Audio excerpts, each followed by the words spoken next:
The ship was dying and the stars did not care. They burned the same as always, cold and distant and completely indifferent to the fact that the Krells was leaking atmosphere from 3 separate hull fractures and listing 19 degrees to port and making sounds in its bones that metal was never meant to make.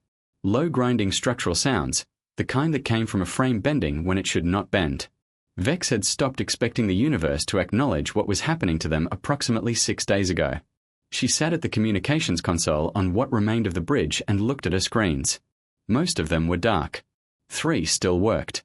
They showed her numbers she had memorized on day 2 and had been checking every hour since in the small irrational hope that the numbers would change. They did not change. 14 survivors out of a crew of 209. She had counted 3 times before she accepted it. The first count gave her 210 dead, which was wrong. So, she counted again. The second gave her 28 dead, which was also wrong. The third gave her 29 dead and 14 living. And by then, the other survivors had stopped asking her to recount and had begun the quieter process of accepting what the numbers said. The Kalora had been a beautiful ship. Vex was permitted to think this now because beauty no longer carried any weight. There was no pressure attached to it, no pride, no career investment, just the clean fact of it, the way you could admire something clearly once you had stopped needing it to be anything. She had served on it for 6 years. 6 years of deep survey work through the unmapped regions of the third arm, cataloguing gravitational formations and gas density pockets, and occasionally the wreckage of civilizations that had been space-faring once and were not anymore. Methodical work, precise work, the kind of work that did not require anyone to think carefully about dying. She was thinking very carefully about it now. The air recyclers had 20 hours of primary capacity remaining. After that, reserve mode would activate. Reserve mode would give them approximately 60 hours more, possibly 65 if they kept their physical activity minimal, and let the temperature drop below the comfort threshold. The emergency rations would last longer than the air, which was almost funny in a way that was not funny at all. Vex had done this math. She had done it many times. The math did not change and finishing the calculation produced nothing useful. So she had stopped finishing it. She pressed the transmit button. The motion was automatic by now, as natural as breathing. This is the Krell Collective Survey Vessel Kalsara Registry Designation KCS 7714. We are broadcasting on all available emergency frequencies. We have sustained catastrophic structural damage following a hostile engagement. We have 14 survivors. Life support systems are in critical condition. Our current coordinates are that she reads the numbers from the screen in a flat, careful voice. The voice she had been using for 9 days.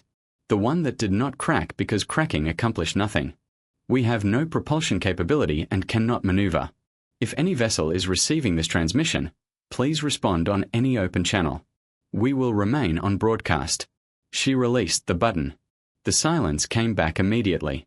Total patient. Enormous. It always came back like that. The Veric raiders had hit them on the 9th day of the survey mission. Not from nowhere. Vex was precise by training and nature, and from nowhere was imprecise language for a precise event. They had been tracked. She knew this because she had pulled the passive sensor logs from the 6 days before the attack and found what she was looking for once she knew what to look for. A faint, careful signal. A ship shadow at the edge of detection range, holding a constant distance and never triggering the automated proximity alarm. Patient, deliberate, professional. The attack lasted 11 minutes. She had not counted this intentionally. The number had simply fixed itself in her mind, the way numbers sometimes did when they were attached to events large enough to reorder everything that came before and after them. First strike, the engine core. In 4 seconds, the Krell-Sara became a thing that drifted rather than a thing that flew. Second strike, Deck 7 through 12, 103 crew members. Third through 6 strikes, fast enough to feel like one long terrible moment. The rest of the damage, the rest of the dead. The transformation is complete. Then the raiders had left. No boarding party, no search for survivors, no attempt to take cargo or data cores or prisoners. They had destroyed the Krell-Sara with the efficiency of something checking a task off a list and then departed, leaving the wreckage to drift. Vex had spent the first 3 days trying to understand this. The Ver were not known for charity, but they were known for pragmatism, and destroying a survey vessel with no material gain was not pragmatic, which meant either the destruction itself was the point. Someone had paid for the ship to disappear from this region of space, or the attack was a communication, and the message was addressed to someone who had not yet received it. Neither interpretation helped the 14 of them. Commander Joro was alive, which was something. He had been in his pressure suit when the attack began, a coincidence of timing, since his quarters on Deck 9 were now vacuum, and he lay now on a field court near the rear of the bridge, breathing in the shallow, careful pulls of someone managing pain without adequate medication. His left upper limb had been injured in the initial strike. Engineer Talos had bandaged it. Talos was an engineer and not a medic, and his bandaging reflected this honestly. Jorik had not complained. He was 70 years old, a career officer, a veteran of 4 postings in contested sectors before this one. He had the quality of stillness that Vex associated with people who had already faced every version of bad outcome and made their private peace with all of them. Not resignation, something more like readiness, an acceptance of the full range of possibility that left no room for panic because panic required surprise and Joro was no longer surprised by anything. Any response? He asked without opening his eyes. No, Commander. He nodded once, closed his eyes again. This was the shape of their days. Vex broadcast. Jorik asked. The silence answered. Engineer Talos worked in the tangle of exposed conduit that ran along the port wall, his 4 hands moving with the focused economy of someone who had found a problem complicated enough to fully occupy him. Vex did not ask Talos what he was working on anymore. She had asked on day 4, and the answer had been long and technical, and had ended with the words, which buys us approximately 4 additional hours, said. In the same tone you might use to discuss the weather. 4 additional hours. She thanked him. Ref, the communications technician, had not left his cot in 3 days. He had broken 4 limbs in the initial impact and the secondary infection had spread despite everything Talos had done, which was the best they had and was not enough. He breathed. He looked at the ceiling. He did not speak much anymore, and when he did his voice was thin and very far away. SORV senior analyst slept almost continuously. A cranial pressure issue. Talos had done what he could. Vex checked on both of them every 4 hours precisely because checking on them was the shape of care when you had nothing else to give, and she gave it on schedule. The viewport on the starboard side of the bridge was the only one still intact. Through it she could see the stars and periodically a dense bright cluster about 11 degrees off the bow. The Krellsora had no active stabilization, so the ship drifted in a long, lazy rotation, approximately 1 full turn every 18 hours, and the star cluster swept through the viewport like the hand of a very slow clock. Vex had started using it to mark time. It was better than the clock on the console, which showed hours she had stopped counting. She was watching the cluster complete its 3rd pass of the day when the console beeped. Not the flat automated sound of the distress system running its cycle. Something else, a higher tone, an incoming signal indicator, the kind that only activated when it received something external to trigger it. Her claws still went over the keys. The console beeped again. A second indicator lit up beside the first, the proximity identification register. It had been dark for 9 days because it required another vessel's automated handshake signal to activate. She reached for the scan system with hands that had become very precise and very careful. The way her hands became when she was doing something she absolutely could not do wrong. One contact bearing 273 ranged approximately 7,000 kilometers with a considerable margin of error. A broken scanner introduced a large class 400m in length, perhaps the engine signature. She cross-referenced the signature against the standard database. They are not any of the 16 species in the compact standard registry. She pulled up the extended file, the one for vessels outside the compact trade network, the one she had accessed twice in 6 years because it had almost never been relevant. The query ran. The result came back. She looked at it. She looked at the scan return again, at the distance, at the fact that the ship was simply sitting there, not approaching, not hailing, not doing anything at all except existing 7,000 kilometers off their port side in a silence that felt entirely different from the silence of the past 9 days. That other silence had been the silence of nothing. This one had to wait, Commander, she said. Her voice came out steady. She noted this distantly as a fact about herself she had not been certain of until it happened. Joroic was upright before she finished the word.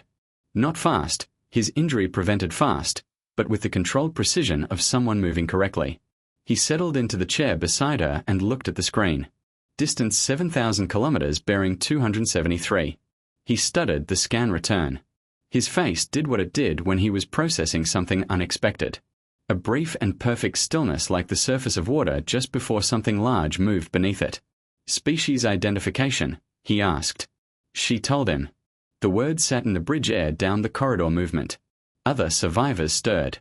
Word traveled fast on small ships, and it did not need the communication system to do it.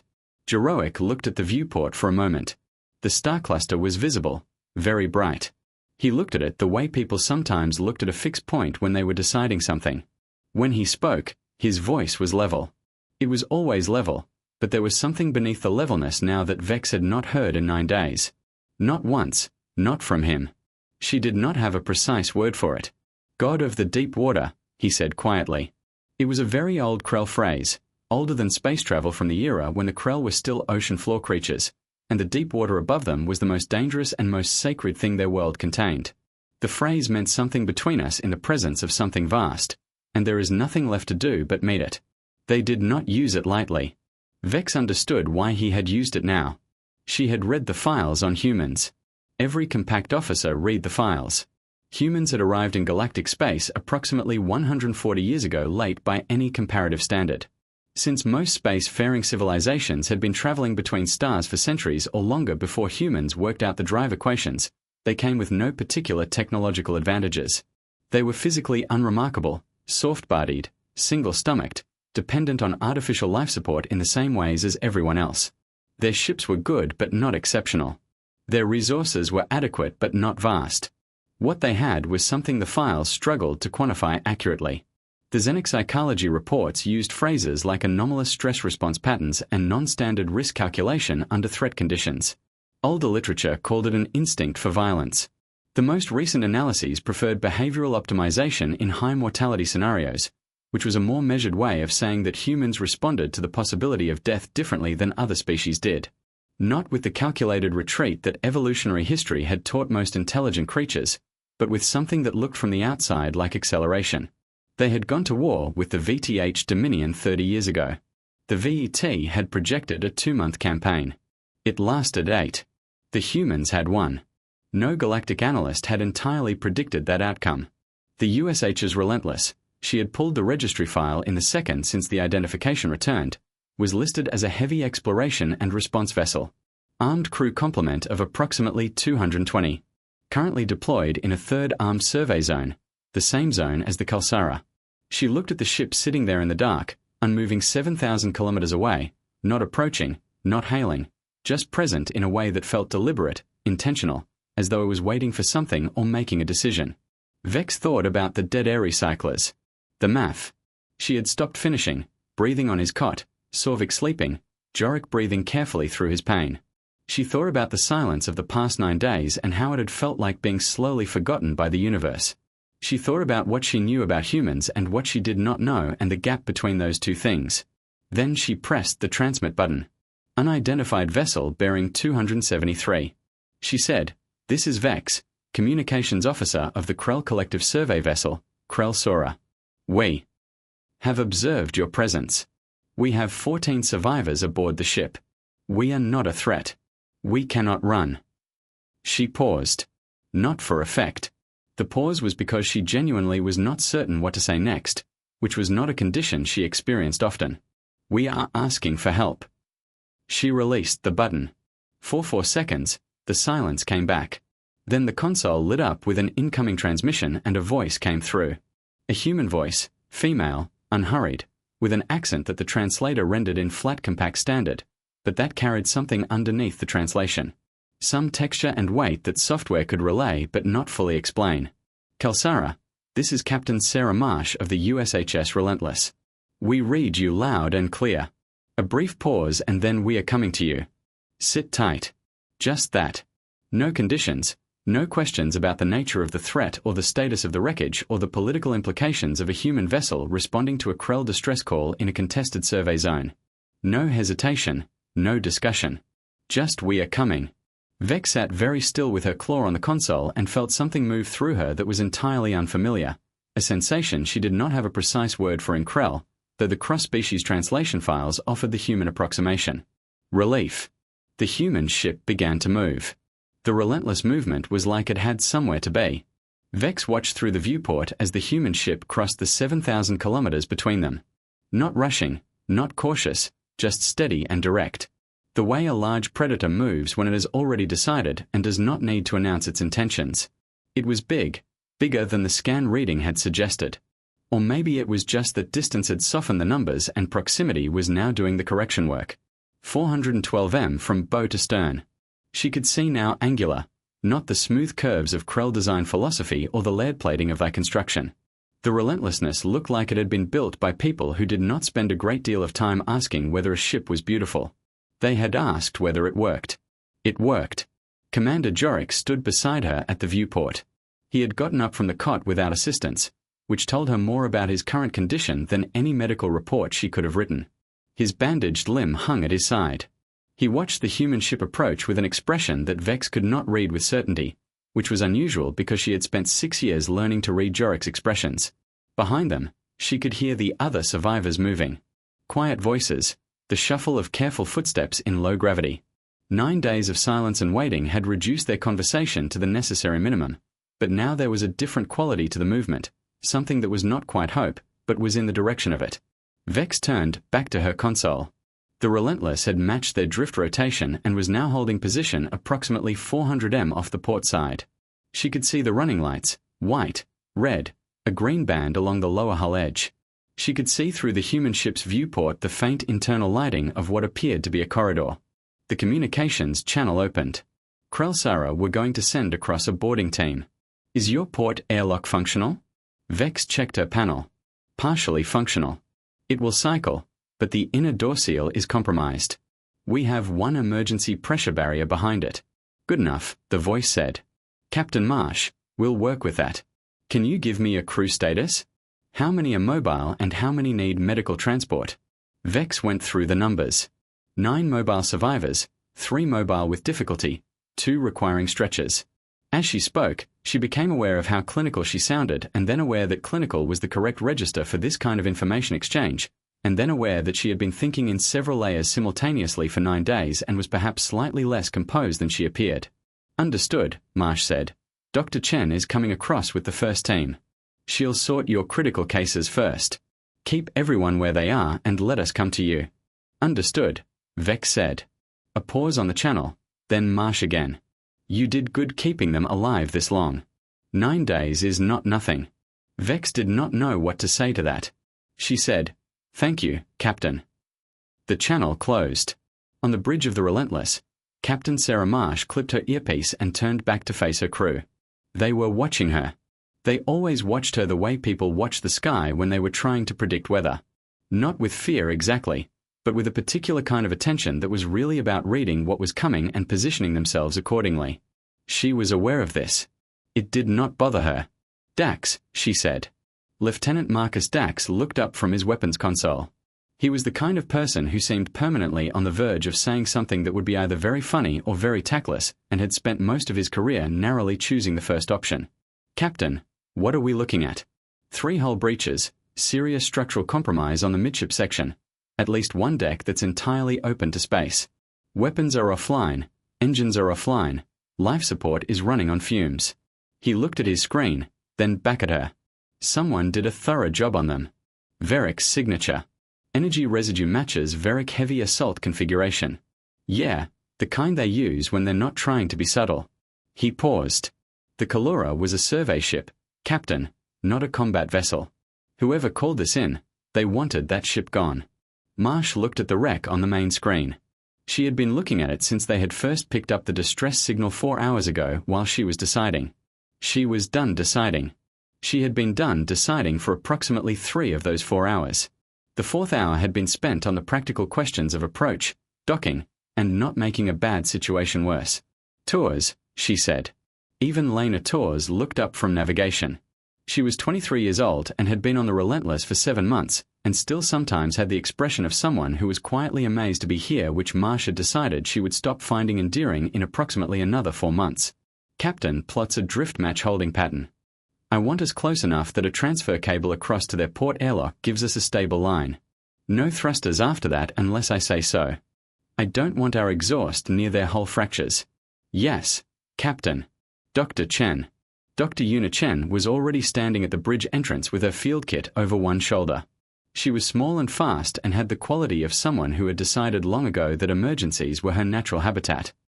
"I heard the status report," she said. "I need 2 medics and a cart. Can someone tell me what Krell physiology looks like before I go over there? I can send you the compact file. I've already pulled the compact file. It's 14 years out of date and was clearly written by someone who had never actually seen a Krell. I want someone who has. No one on the bridge had." "I'll figure it out," Chen said, already turning. "I usually do." Marsh let her go. She looked at the wreck again. 9 days, 14 survivors. Someone had hit a survey ship, killed 200 people, and just left. And for 9 days, out of all the space between here and the nearest compact relay, the only thing that had answered that distress signal was the Relentless. Because the Relentless had been 4 hours out when the signal finally crossed their detection range. Dax was still looking at his screen. "Vedic raiders in this sector," he said not quite casually. "You know, they don't usually hit survey vessels unless they're protecting something or being paid to protect something." "I know. Which means whatever the Krella was surveying, somebody wanted them not to survey it. I know that, too. And if they come back to check their work, then they'll find us here," she said flatly. No inflection. "Get the weapon systems warm but passive. I don't want an active signature advertising what we are doing. It's already warming." She looked at him. He shrugged. "You had that expression when you were looking at the wreck. I've learned to read that expression." "What expression?" "The one that says someone is going to have a very bad day and it's probably not going to be us." Marsh turned back to the main screen. "Let's get those people off that ship first." The boarding team came through the port airlock in a cluster. 6 humans in pressure gear, moving efficiently, carrying equipment that Vex did not recognize. They were shorter than she had expected. The files had given dimensions that she had processed intellectually without turning into a visual image, and the visual image was now adjusting several internal assumptions. They were soft-bodied and upright and moved with a directness that did not allow much room for hesitation. The one at the front was Dr. Chen. Vex knew this because of the medical kit, and because she came through the airlock, already looking around in the purposeful way of someone whose job begins the moment they arrive. She saw Vex, gave her a single brief nod of acknowledgement, and said, "Where are your critical cases?" without any preamble at all. Vex took her to rest first. Dr. Chen crouched beside the cot, opened her kit, and began working. Her hands were quick and small and very certain. She did not ask for an explanation of what she was seeing. She made 2 quiet sounds, one that seemed to indicate she had identified the problem and one that seemed to indicate she had a plan, and began pulling equipment from the kit in a specific order. "Infection and blood loss," she said to her own medical staff rather than to Vex. "Probably a reaction to whatever field dressing was used, not a criticism," she added, glancing briefly at Talos, who had followed them down the corridor. "You kept him alive. That's what mattered. Let me take it from here." Talos looked at Vex. Vex looked at Talos. Neither of them said anything because there was nothing useful to say, and also because watching a human doctor work had taken both of their attention more completely than they had expected. The other humans had dispersed into the ship. Vex was aware of this in the background movement in the corridors. Voices that were not Krell voices speaking quietly to each other. It should have felt like an intrusion. It did not quit because the voices were not urgent in the way of threat. They were urgent in the way of people assessing a problem. She went back to the bridge. Captain Marsh was already there. Vex had not seen her come through the airlock. She had simply arrived the way important things sometimes simply arrived. She was standing at the center of the bridge looking at the damage to the port wall with the expression of someone reading a language they know well but have not heard spoken in a while. She was not tall. That was the first thing Vex registered because for some reason the files had implied size. She was average by human standards, which meant she came somewhere around Vex's upper thorax. She wore a grey uniform with the rank insignia at the collar and had short dark hair and the kind of face that did not offer much away unless it chose to. She looked at Vex, and what Vex expected was some version of the reaction species had to each other the first time. The small adjustment period, the beat of strangeness. There was none of that. Marsh looked at her the way she would have looked at any crew member reporting on a damaged ship directly with the question already forming. "Communications officer," she said. "Yes. Captain." "You're Vex." "Yes." "Walk me through what happened." She said it the way people say things they have said many times. Not as a request, not quite as an order, but as a practical opening of a necessary conversation from the beginning, everything you observed. Vex walked her through it. The 6 days of being tracked before the attack, the 11 minutes, the decision the raiders had made not to board, the 9 days of silence.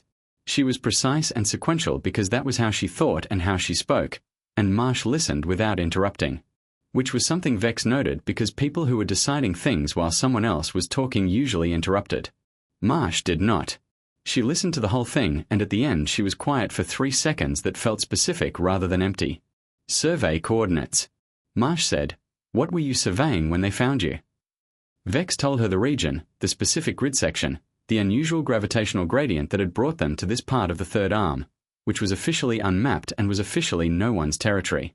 Marsh looked at Commander Jorik, who had been standing to the side, listening with his eyes half closed.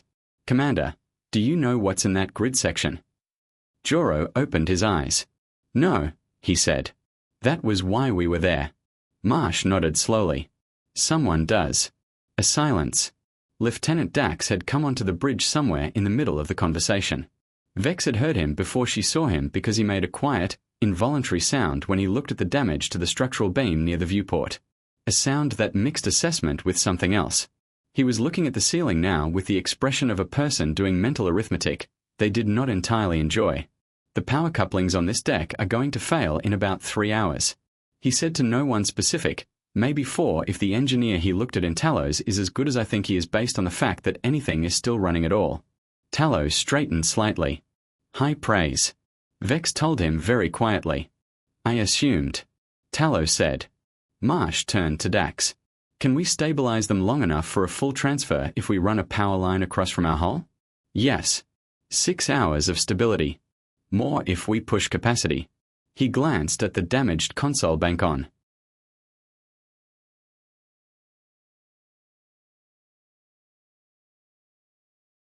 The far wall.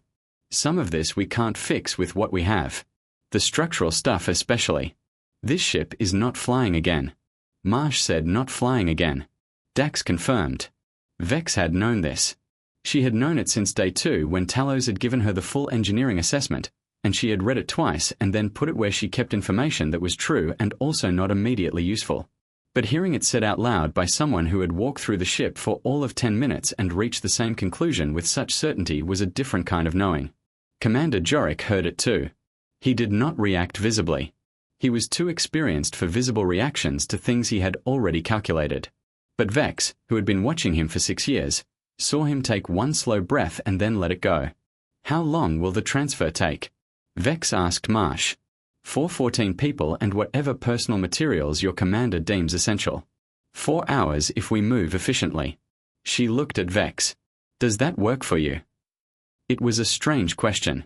Vex turned it over briefly because in theory, the answer was obvious. 4 hours was within their air recycler window. They had limited alternatives. The answer was yes. By every rational measure, Marsh had asked it as though Vex's assessment genuinely mattered in the logistics calculation. "Yes," Vex said, "that works." "Good." Marsh turned to Dax. "Get the power line across. I want this ship to be stable while we work." Dax was already heading for the airlock. Marsh paused at the viewport, looking out at the stars and the wreckage of the exterior hull sections visible from this angle. She looked at them the way she had looked at everything since arriving on the bridge, not with horror, not with pity, with something more like a clean and direct anger. The kind that did not shout. 9 days, she said to no one in particular. "Yes," Vex said. 9 days and no one else came. It was not a question. Vex answered it anyway. "No, Captain." No one else came.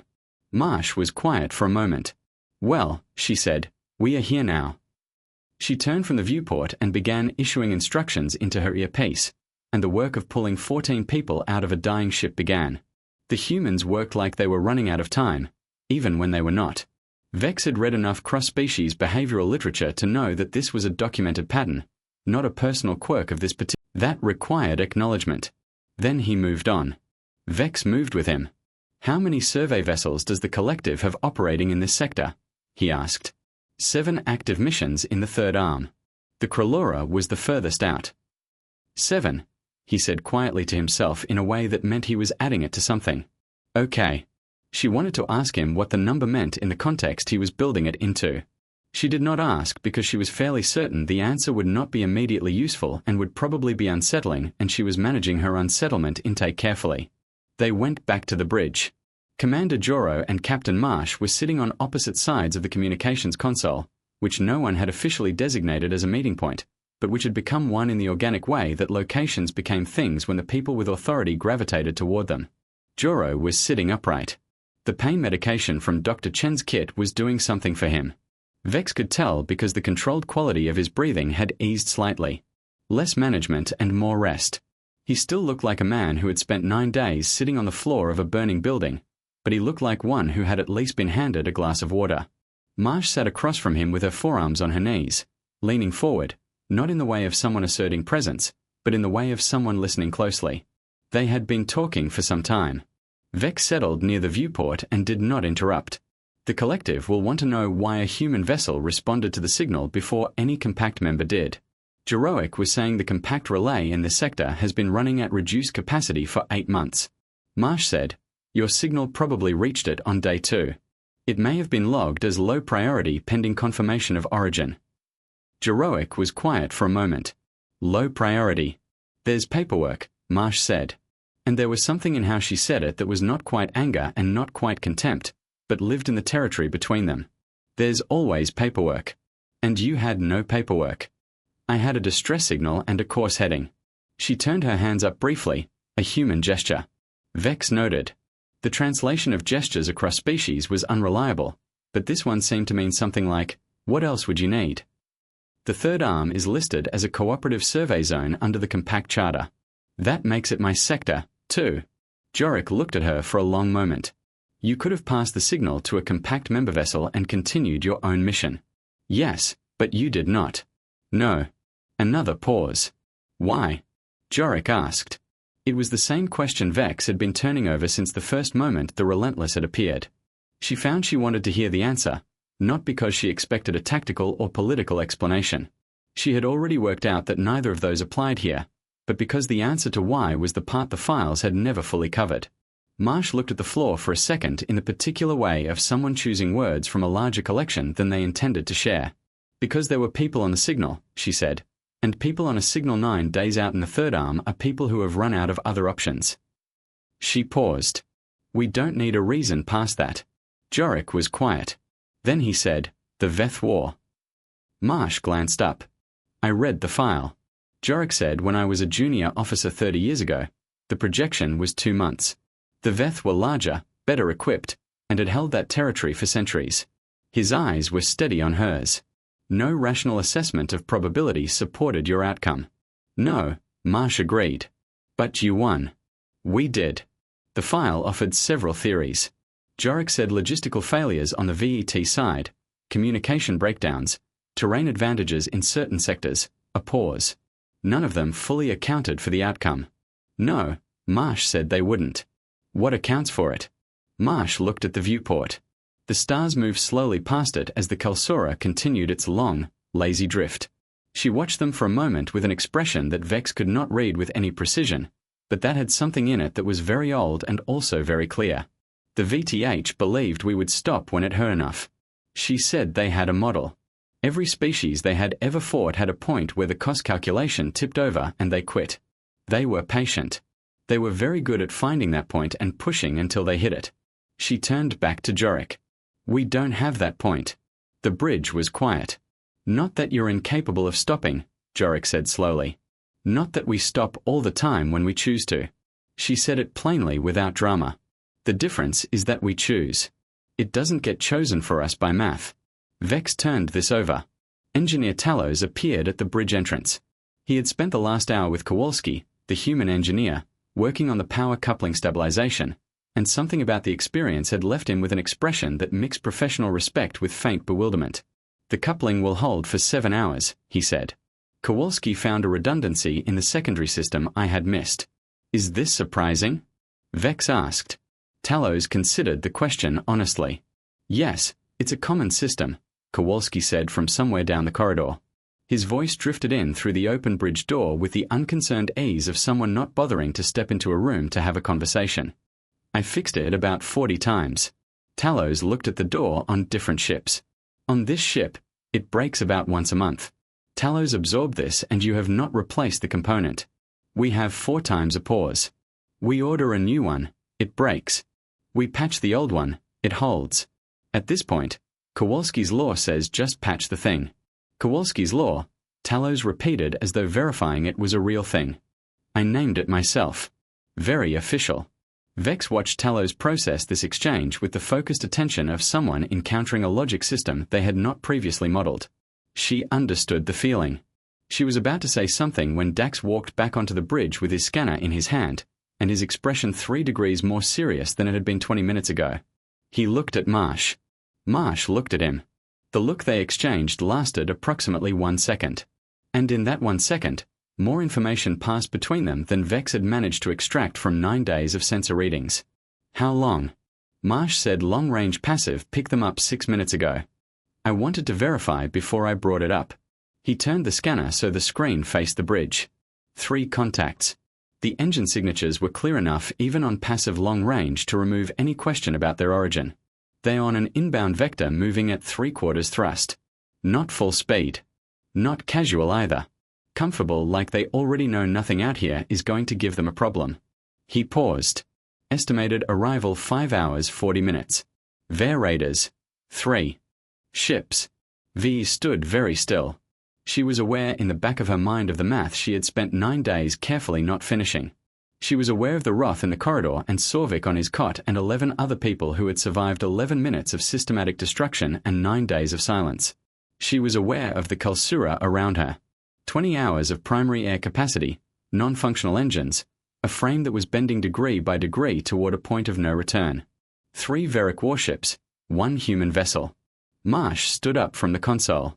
She looked at the scan data for a measured moment. Then she looked at Jorik, then at Dax. Her expression did not change in any way that Vex could clearly identify. She was not afraid. Vex had seen people who were not afraid because they had not yet understood the situation.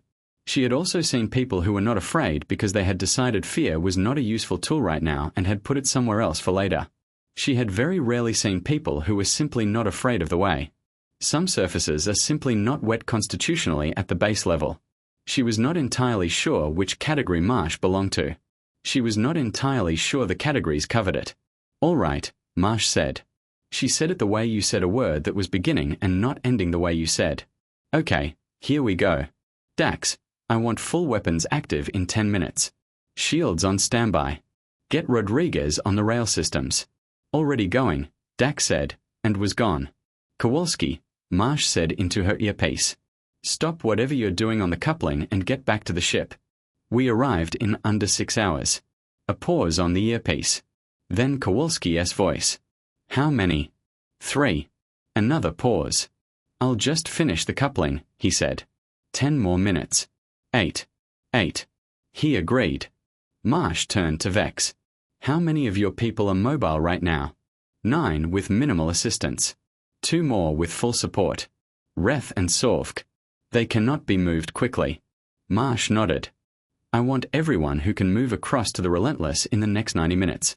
That gives us 4 hours before they arrive to settle your critical cases.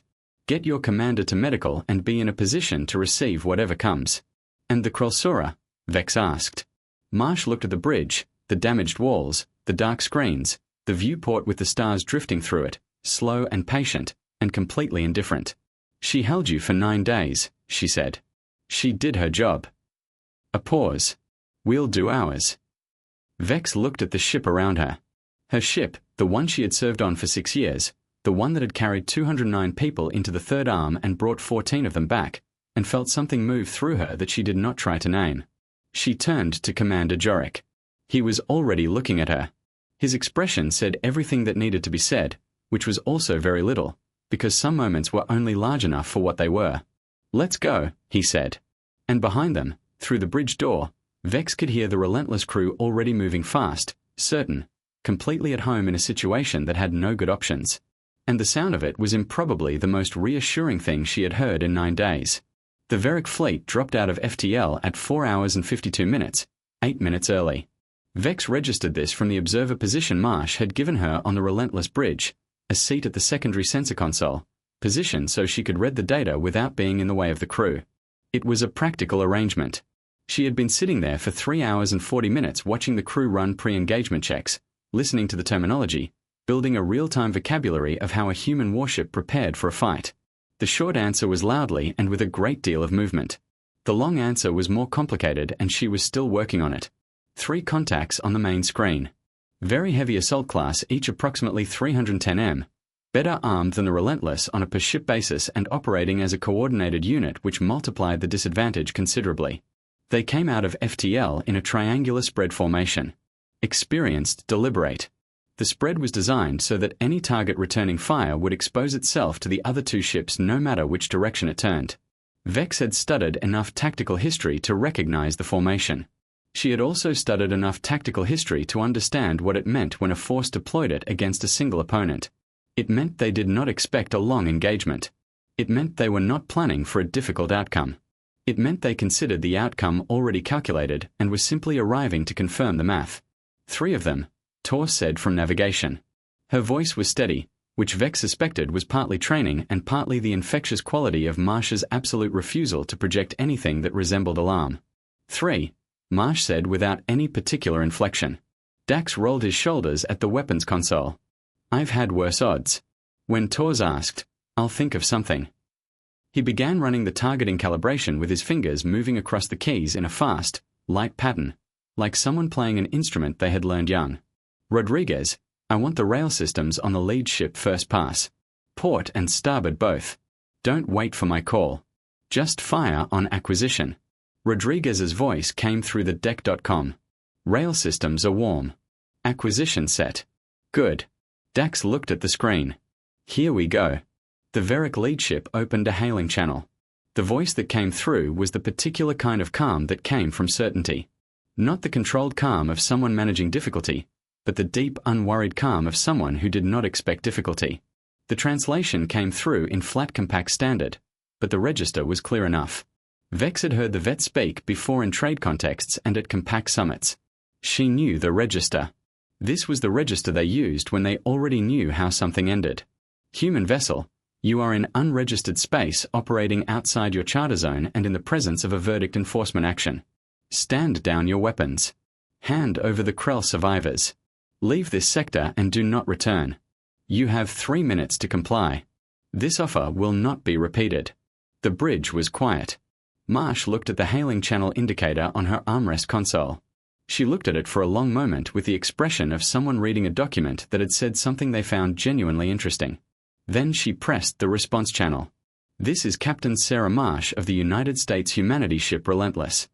I've got 14 Krell citizens aboard this vessel who needed help and got it. They're not going anywhere with you. A pause very short. As for your offer, I'm going to decline. She closed the channel.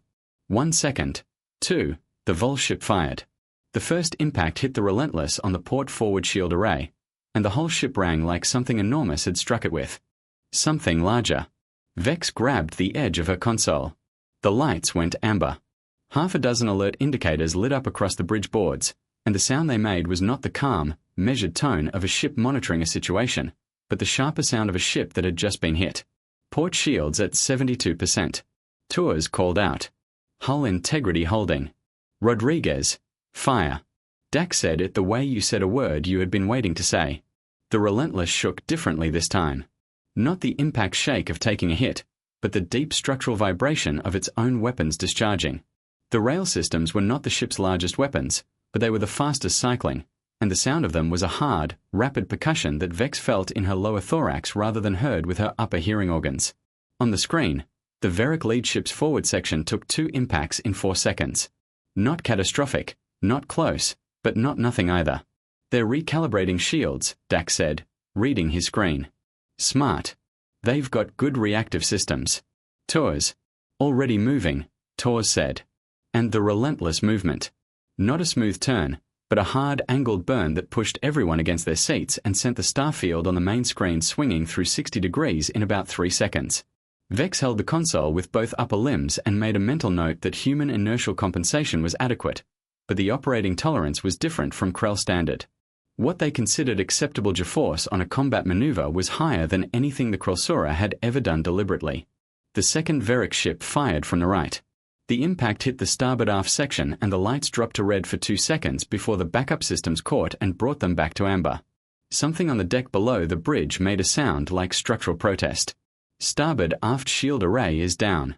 Tor said hull breach on deck 11. Emergency bulkhead sealed.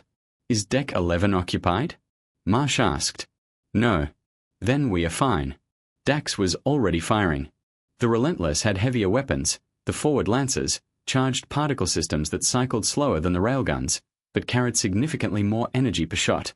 The first lance discharge lit up the main screen in a hard white line and hit the second Varric ship directly amidships. Not a glancing shot, not deflected, a full impact on the primary hull section.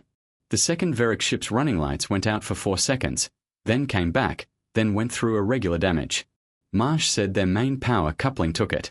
Dax said they're running on backup, speed reduced by, he checked, about 40%, maybe more. They're going to take a few minutes to sort themselves out. Then ignore them for now. Focus 2 through 4 on the first ship.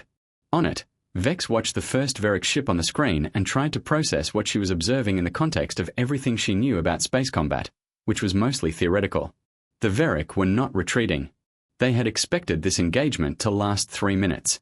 This was clear from their formation, from the speed of their advance, from the confidence in their opening hail.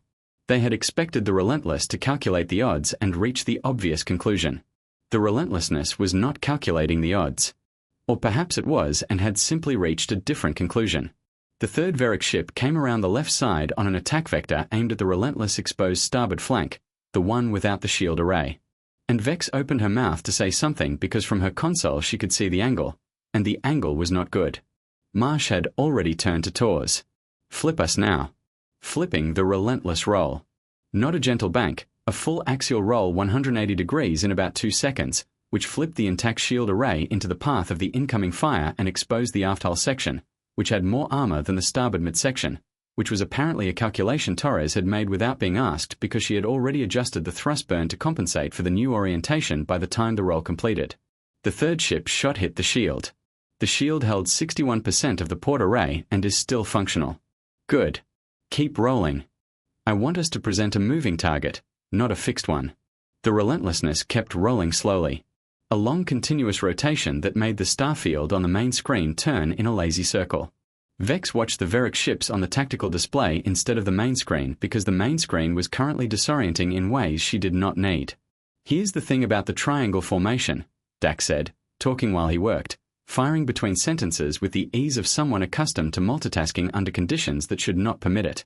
It's great if the target holds position. If the target doesn't hold position, the 3 ships end up shooting around each other. He fired. Lance discharge. The lead ship shield array took the hit and the screen showed the cascade failure starting along the left side of their defensive envelope there. Cascade on ship 1 toss nose 30 degrees left. 30 left. Firing. The lead ship's left shield collapsed. The Relentless fired 3 rail shots in half a second into the exposed hull section while the shields were down. Fast, precise, the kind of precision that came from Dax's hands, knowing where the keys were in the dark, from a calibration process he had clearly run enough times that it was not a process anymore, but a reflex. The lead ship went dark. Not destroyed, not immediately, but all propulsion cut out simultaneously, and the ship drifted and turned slowly on its own momentum like something that had stopped deciding to move. Disabled 1. The second ship was still dealing with the power coupling damage. Its weapons were firing, but the accuracy had suffered. 2 shots went wide. A third clipped the Relentless forward hull and shook the bridge, but clipping was different from hitting and the damage report that Tors called out was manageable. Deck 9 is complaining, Tors said. Minor hull stress, no breach. Tell Deck 9 to manage, Marsh said. Vex did not ask who on Deck 9 she expected to receive this message. The third ship had realized something. Vex could see it in the tactical data. The third Var ship had adjusted its speed and heading, not an attack adjustment, a positioning adjustment. It was moving to a different part of the tactical space, a part that was further from the Relentless and also further from the other 2 Var ships as if it had decided to remove itself from a specific proximity. Ship 3 is pulling back. Tor said, I see it, Marsh said. Are they retreating? Marsh watched the movement on the screen for a second. No, they're thinking. Thinking about what? Thinking that this is not what they planned for. She did not sound satisfied by this. She sounded like someone watching a variable shift and accounting for it, which means they're going to try something else. Dax, can we get the second ship before they figure out what it is? Working on it. He was already running new targets. The second Warship had restored partial power, but partial power was not full power, and the accuracy of their return fire confirmed it. Their weapons lock is slow. If Tors gives me a steady 3-second window.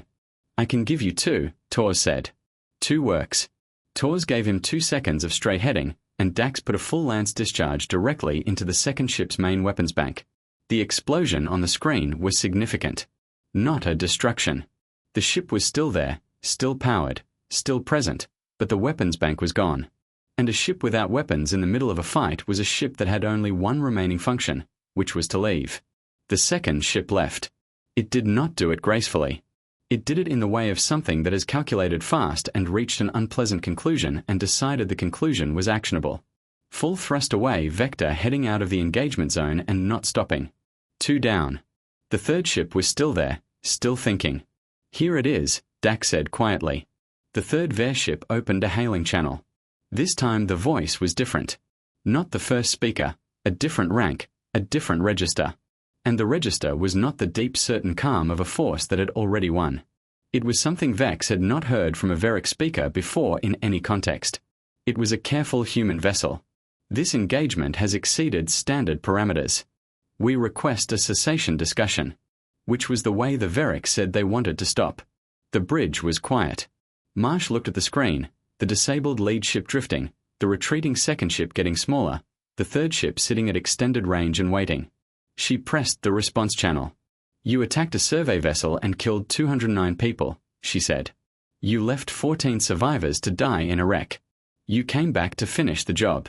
A pause. There is no cessation discussion. She closed the channel. Then she looked at Dax. Finish it, she said. What happened next was not clean. Nothing about the third Veric ship's end was clean. It tried to run and the Relentless was faster. It tried to return fire and the return fire found nothing but rolling shields and answered back with everything the Relentless carried in its forward lance arrays.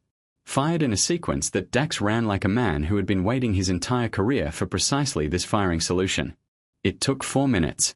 Then the third Veric ship was a debris field, and the Relentless was the only thing with running lights in this part of the third arm, and the bridge was very quiet for a moment, except for the ship system cycling down from combat readiness and tours reading out the damage report in a voice that remained steady all the way through. Shields at 38%. 2 minor hull breaches sealed by emergency systems. 1 weapons array offline. Deck 9, structural stress.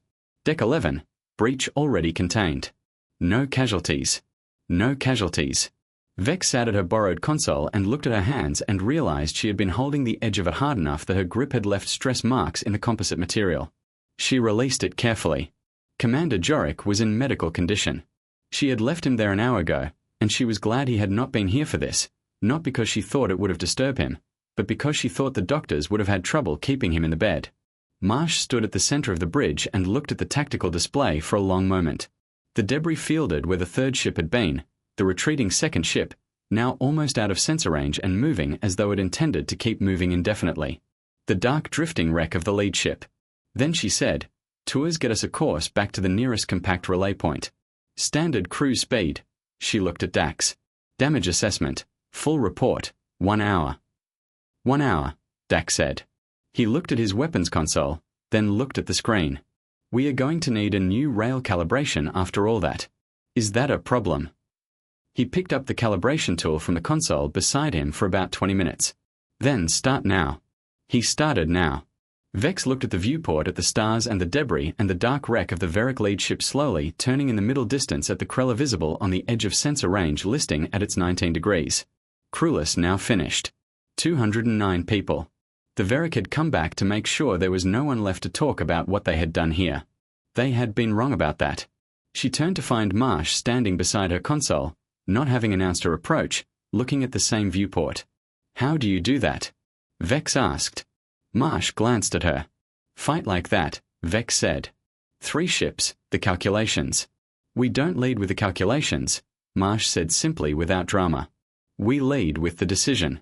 The calculations come after. She turned from the viewport and walked back toward the center of the bridge. Already pulling up the damage report on her armrest console.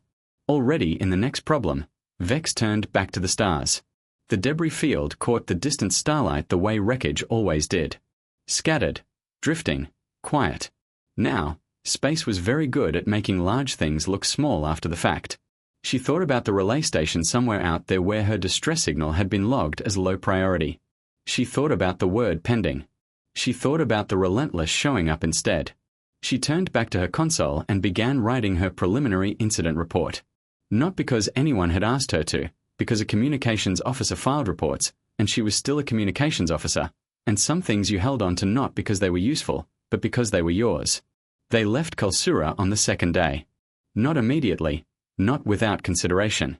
Commander Jorik had asked from the medical bay of the Relentless whether there was any possibility of a salvage claim, and the human engineer Kowalski had walked the wreck a final time with a scanner and come back shaking his head in the honest way of someone who respects the person enough to tell them the truth clearly.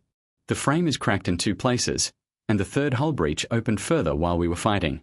He said, she's not going anywhere under her own power, and towing her at warp speed would finish what the crack started. He paused. She held together long enough. Joro had looked at the ceiling of the medical bay for a moment. Yes, he said. She did. Marsh had offered to scuttle the Kelsara Clenley. A full system discharge. No wreckage left for the Veric or anyone else to pick through for data cores or survey records. Jorik had accepted. The discharge was quick. Vex had watched it from the Relentless viewport with her hands folded and said nothing because there was nothing to say that was proportionate to what she was watching. And she had learned in the last 10 days that the things that were too large for language were best met with silence rather than with words that couldn't carry the weight. The Kulsura went quietly. The way good ships deserve to go. The Relentless ran. At 3/4 speed toward the nearest compact relay point, a journey of approximately 4 days at that pace. The reduced speed was a concession to the structural stress on Deck 9, not critical, Kowalski said, but worth treating carefully, and Marsh had made the concession without discussion, which Vex noted as a data point about how Marsh weighed speed against the safety of her crew. The calculation was not even close enough to require discussion. The 14 Krell survivors occupied a section of the crew quarters on Deck 6. The Relentless had room. It was built for a crew of 220 and Marsh ran it with 194, which left space that was used for equipment storage and emergency capacity. The crew had cleared a section in about 3 hours on the first day. Not reluctantly, practically in the way this crew did most things. Vex had a cabin to herself, small by Krell standards, which meant approximately the right size by any reasonable standard. She slept in it for 6 hours on the first night and woke up in the dark and lay still for a long time, listening to the Relentless around her, the deep, steady hum of its engines, the occasional distant sound of the crew on night rotation, the ship breathing the way, a healthy ship breath, even controlled, all systems running as designed. She had not heard a ship breathe like that in 10 days. She lay still and listened to it for a while before she got up. Reth was in the medical bay, which occupied a significant section of Deck 4 and was staffed around the clock by Dr. Chen and her 3 medics. The infection was responding to treatment. Not fast enough for Retha's comfort, which he expressed by asking Chen every 4 hours how much longer he would be there. And Chen expressed her answer by continuing to treat him at the same pace regardless of the question. She doesn't change anything when I ask. Roth said on the second day when Vex visited him. No, Vex said. I've asked 6 times. I know. He looked at the ceiling. At least it's a different ceiling. Sorvek was recovering more slowly. The cranial pressure issue required careful management, constant monitoring.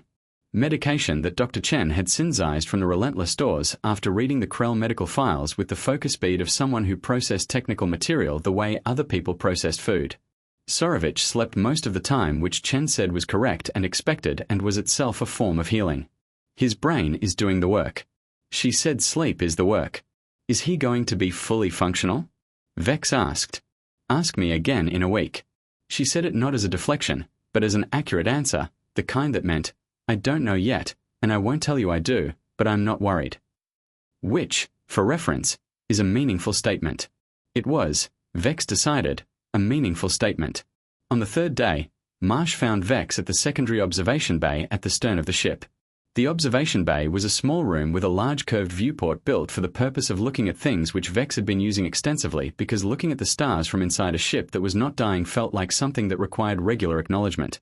The stars were the same stars. They had not changed. She was the one who had changed in relation to them, and sitting with that change seemed important. Marsh came in, looked at the viewport, and sat down in the second chair with the ease of someone who had been in this room many times. They sat in silence for a moment. "How are your people?" Marsh asked. "Better," Vex said. "Reth is recovering. The Sorv is stable. The others are," she considered the word, "adjusting." Adjusting. 10 days ago, there were 20 of us. She said it simply without inflection because inflection would have implied there was an appropriate emotional register for the sentence, and she did not know what that register was. Now there are 14. That is a large adjustment.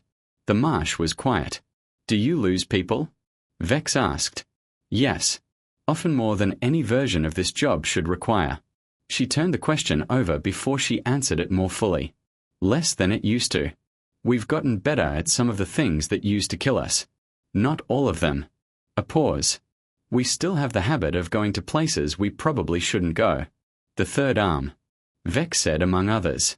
Vex looked at the viewport. A star cluster in the far distance, dense and bright, catching the long attention of the ship's passage. "The files on your species describe it as a risk calculation failure," she said, the behavioral tendency. "They frame it as an evolutionary leftover, something that was useful when humans lived on one planet and is now," she paused for the right word, "poorly calibrated for the actual threat environment." Marsh made a short sound that was not quite a laugh. "What?" Vex said. "That's a very polite way to put it.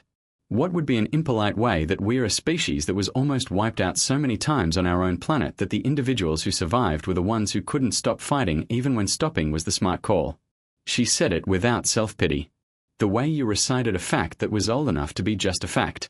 The vet thought that was a flaw, something to use against us. Waiting long enough hurts them badly enough and the calculation shifts. She turned to look at Vex. "The calculation doesn't shift. That's not a calculation. That's the flaw." Vex processed this. "A flaw," she said. "The lowest we go, where we stop falling." Marsh looked back at the viewport. "You can push us to it." The vet did. "Plenty of others have tried, but you can't push us through it." "Is that why you came?" Vex asked. "When you got the signal." Marsh was quiet for a moment. "I came because there were people who needed help." She said, "That's the whole answer. It doesn't have a more complicated version. The files suggest the files are trying to explain something with language that was built for different things." She said it without irritation, as a plain observation. You can't fully explain why a person runs into a burning building by talking about evolutionary psychology. The explanation is true and also completely misses the point. She turned to Vex. "The point is that there were people in the building." Vex looked at her. "You ran toward the building." Vex said, "That's what we do." Silence, clean, and full. The kind that did not need to be filled. Vex thought about it for 9 days. She thought about the distress signal going out 87 times and coming back with nothing 87 times. The silence was so consistent and complete that she had begun to mistake it for the universe's actual position on the matter. She thought about the small moment when the console had beeped with an incoming signal, and she had not let herself feel what she felt because feeling it before she knew what it was would have been its own particular cruelty. And then it had been a human ship. And then we are coming. Sit tight. "I have a question." Vex said. "Go ahead." "When you heard the distress signal, before you knew who we were, what species, whether there was any political reason to respond," she paused. "Was there a moment where you considered not going?" Marsh looked at her for a moment. Then she said, "No." One word, flat and clean, and not offered as bravery the way some species would have offered it, just as a fact about the decision. The decision had not contained that option. Vex turned back to the stars. She thought about the compact relay station that had logged the signal as low priority. She thought about the 16 space-faring species in the standard registry, none of whom had come. She thought about the human ship that operated outside the standard registry, the one that had arrived. "Anyway, she said after a while, "is very strange." "I know," Marsh said. "The files don't cover it adequately. They never do." A brief pause. "Though I appreciate the effort." Vex looked at her. The expression on Marsh's face was one she had been slowly learning to read over the past 3 days. It was a very dry expression. It lived at the border between serious and not serious, and it crossed back and forth across that border so quickly that the only way to track it was to stop trying and simply accept the ambiguity. "Thank you," Vex said. Marsh turned to look at her. "For the signal response," Vex said. "For the boarding team, for Dr. Chen, for the battle." She thought about the words and found them insufficient, and said them anyway because insufficient words were better than silence in this particular moment for coming. Marsh held her gaze for a moment. "Don't thank me," she said. "File a complaint with the compact about their relay station." Then she stood up and left. Vex sat with the viewport and the stars for a long time after that. They reached the compact relay point on the 4th day. A Krell collective response vessel was already waiting. The relay station had transmitted as soon as the Relentless checked in, and the collective moved fast when it had a target to move toward, which it now did. The response vessel was larger than the Relentless and arrived with the specific energy of an organization that had spent 10 days dealing with the political and logistical dimensions of losing a survey ship and was now confronting the human and emotional dimensions of finding out some of the crew were alive. The transfer took 2 hours. Jeroic walked across the docking corridor under his own power, which the Krell response vessel's medical team tried to prevent, and he declined to be prevented from. He paused at the midpoint of the corridor, the point where the Relentless deck plating ended and the Krell vessels began, and turned back. Marsh was standing at the docking entrance. He looked at her for a moment. Then he put his right upper limb across his chest. A Krell gesture, old formal, from a register of the culture that was rarely used in modern contexts. The gesture meant, "I acknowledge a debt that has no transaction." Marsh put her right hand flat against her own chest, a human gesture that Vex did not recognize the formal origin of, but she recognized it the way you recognized anything that communicated clearly across a gap. It had no technical reason to cross. Jeroic turned and walked onto the Krell ship. Vex was the last one across. She stood at the docking entrance of the Relentless with her report already filed, preliminary incident documentation submitted to the Collective Intelligence Office on the relay station 3 hours ago, containing everything she had observed, calculated, and concluded in the past 10 days. The full account of the attack, the 9 days of silence, the human ship, what it had done, what humans were, or the closest she could get to that in the format of an official report, which was a format that was very good at carrying facts and less good at carrying the texture of things. She looked at the Relentless crew working around her, finishing the docking procedures, moving with their characteristic directness, talking at the volume of people who had decided a long time ago that life was shorter than it looked, and there was no reason to be quiet about it. Dax was recalibrating the rail system. He had been recalibrating it on and off for 2 days. He did it in the manner of a person who was mildly annoyed at a piece of equipment. He also clearly liked the way you were annoyed at something you trusted. Torres was running the post-transit navigation checks, calling out numbers in the crisp, steady voice that Vex had come to associate with her specifically. Dr. Chen was in the medical bay, which she had apparently not left except to sleep, continuing to run diagnostics on patients she had already stabilized because stabilization was not the same as done. Kowalski was somewhere in the lower decks talking to a power coupling, and Marsh was standing at the far end of the docking corridor with a datapad in her hand and 3 separate crew members trying to get her attention at the same time. And she was answering all 3 of them in the unhurried, sequential way of someone who had no intention of being rushed and no need to announce this fact. Vex looked at all of it. She turned to Marsh, who had noticed her still standing at the entrance. Marsh noticed most things and gave a brief nod across the distance. Vex returned it. Then she crossed the threshold onto the Krell ship. The incident report was entered into the Collective's official record 4 days after Vex returned home. It was flagged by the Intelligence Office, then by the Diplomatic Office, then by the Office of the Admiral Commander, who read it twice and forwarded it to 3 other officers with a personal annotation that Vex was never shown, but heard about later in the particular way that official annotations sometimes became unofficially known. The annotation reportedly said, "Read this carefully. Then read the part about what they did when 3 warships showed up. Then tell me what our relay response policy says about pending signals from the Third Arm." The relay response policy was revised within 6 months. The Veric Raiders did not return to the Third Arm survey zone. Not that month, not that year, not in the years that followed. The Collective Intelligence Service ran analysis on vertical movement patterns in the region, and the conclusion was straightforward. The Raiders had revised their operating assumptions following the engagement. The Third Arm was now a zone where human vessels operated and responded, and did not perform the retreat calculation that should by every reasonable model have concluded the engagement before it began. The Vedic were pragmatic. Pragmatic entities updated their models among the spacefaring community. The incident generated the particular kind of attention that quiet things sometimes generated. Not the loud attention of a battle covered by relay broadcasts, but the careful private attention of intelligence officers and tactical analysts and species representatives at compact summits who read Vec's report and discussed it in the measured language of people who were recalibrating their models. What none of the reports captured and what Vex was aware none of them would capture was the weight of the console beeping on the 9th day. The specific quality of those 4 seconds of silence after she had transmitted the silence before Marsha's voice came through. The texture of the words were coming. Sit tight. How small and complete and entirely sufficient they were. She wrote a final page to her personal record, not the official report which was already filed.